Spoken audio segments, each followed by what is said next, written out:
Hello folks, welcome back to Heroic Elite Comics. Today, we're diving headfirst into the chaos of the Omega Level Mutant War in the gripping saga of Fall of X. Get ready, let's explore the high-stakes battles and unparalleled powers, witnessing the clash of titans in the Marvel Universe. Now, for those catching up, mutants are in a tight spot, banished to the white-hot room or hunted by Orchis on Earth. Cable and Bishop, two super cool mutants, decide it's time to shake things up.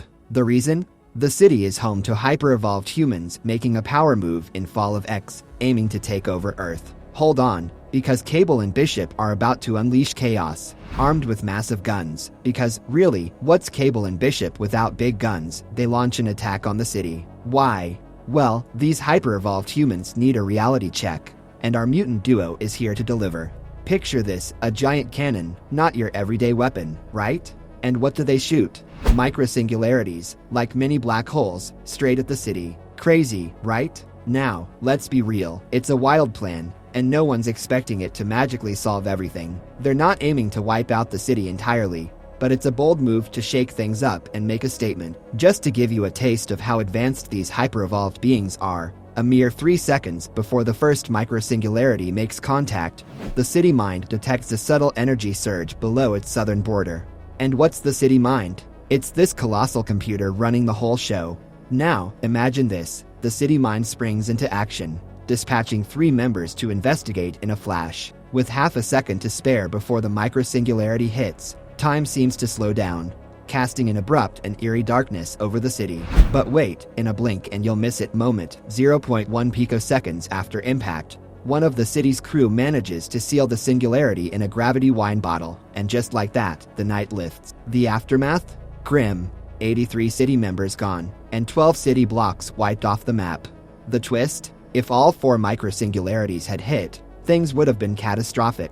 But the city survives, battered, but not beaten. Cable and Bishop cruise in a car with a minigun on the front. They dive headfirst into an attack on the city. However, the plot thickens. Despite their epic entrance, our mutant duo meets their match and is swiftly taken out. Buckle up for the roller coaster, folks. The unexpected twists keep coming, and the battle against the hyper-evolved takes an electrifying turn. You know what's really amazing about this situation? One guy questions the logic of an attack involving firing mini black holes and rolling in like Mad Max with a minigun. Cable, in response, admits they didn't expect that to work. Their real plan? Use it as a distraction. Now, when the guy turns around, Orchis forces are swarming the city. Orchis, with all these high-tech sentinels, is descending like a storm. The chaos begins with 94% of solar beams shrugged off, but the city takes a significant hit. The urgent message comes in: Orchis forces are on the way, the city's under siege, and the plea is to defend it. Now, why is Orchis even in the picture? Rewind a bit. The city residents, in a sneaky move, planted this idea virus in everyone's mind. Humans worldwide and those in Orchis facilities around the sun got it. The children were there to save them. In the heat of the moment, when things look grim, Cable unveils the surprise. The big question lingers. How did Orchis get involved in the first place? Remember, the city folks planted that mind virus everywhere, influencing thoughts across the globe and in Orchis facilities. The message was simple. The children were humanity's salvation. Nobody had a good reason to go against the children of the Vault. They played it smart, not opting for the usual conquer-by-force method. Instead, they used tricky tactics like subliminal messaging or a telekinetic virus to make people see them as gods. In a recent video, Cable, after being rescued by Bishop from Orchis, pulled off a genius move. Before leaving, Cable planted a sneaky thought in a scientist's mind, creating a sense of paranoia. This scientist, in turn, panicked and shouted about a massive calamity, alerting Orchis to the city's supposed threat. The twist? Orchis saw the city as the problem and completely ignored Cable and Bishop. Picture this, within a mere 23 seconds, Orchis, this powerful hive mind, analyzed the city, labeled it a threat, and launched a massive strike.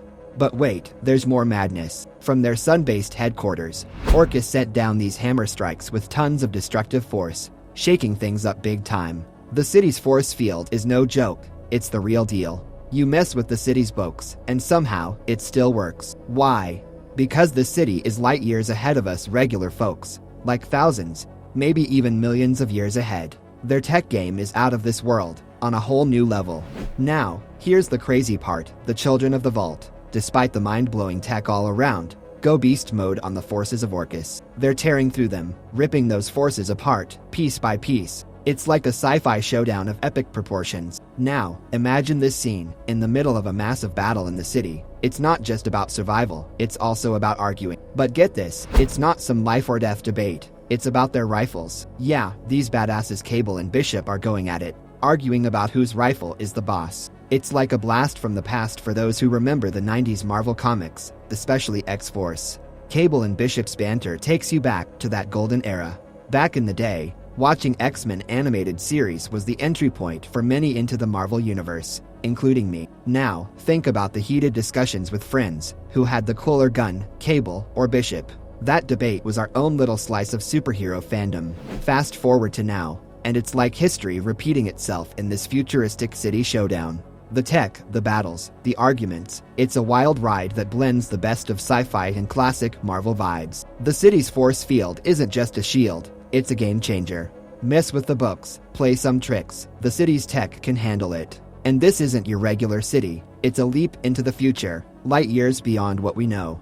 Now, the Children of the Vault, despite the mind-bending tech, unleash chaos on Orchis forces. They dismantle them, tearing through like it's a sci-fi spectacle.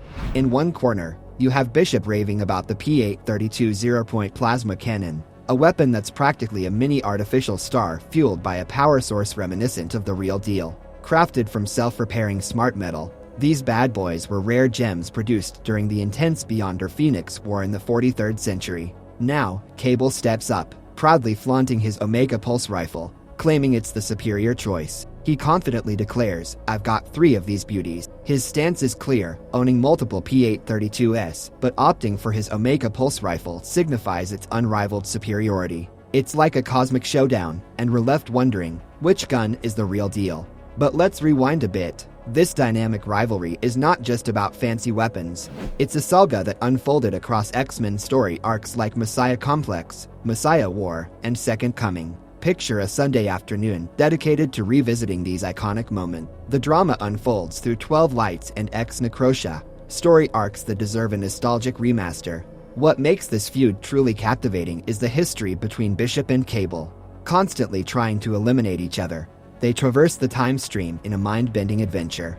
It's like witnessing a cinematic spectacle, with these time-traveling warriors facing off in epic battles. Even in the midst of banter, Cable drops a bomb, a map of the city embedded in Bishop's mind, a tactical move that tugs at the heartstrings. It's a moment of trust, or lack thereof. Cable acknowledges their tumultuous past, a history of chases through time, hunting Cable and his adopted daughter, Hope Summers. Yet, despite it all, Cable hands Bishop a crucial mission, showing a sliver of trust against his own judgment. Bishop's response adds a layer of camaraderie, akin to a classic buddy cop dynamic. "You don't trust me," he admits, acknowledging the tumultuous history. Chasing Cable and Hope through time wasn't a walk in the park. But, he challenges Cable, "After all we've been through, have you ever known anything to stop me once I've set my mind on something?" So, Cable and his buddy agree that a Cable and Bishop team-up comic would be awesome.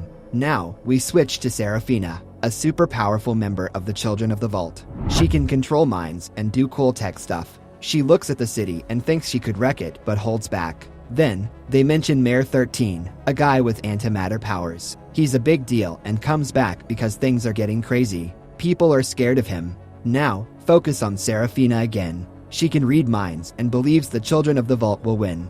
But, she senses something huge and bad coming, the Dominion. Meanwhile, humans who liked the Children of the Vault are now fighting each other. Social media isn't helping, it's making things worse. Now, Bishop steps in against Mayor 13. His power is absorbing energy, but too much can make him explode. Seraphina realizes the humans aren't what they seem. They're being controlled by something big. Out of the blue, Cable shows up. He reveals he's the one controlling everyone's minds. Cable is usually busy with his own struggles, but when he lets loose, he's insanely powerful. So, the story has tension building up, with conflicts among humans and Cable taking control. The big mystery is what the Dominion is and what it means for everyone. Thanks for watching, and I hope you enjoyed this review. Don't forget to like my video. Those tell YouTube that more people should watch my videos, and hit the bell so you will get a notification as soon as my videos post.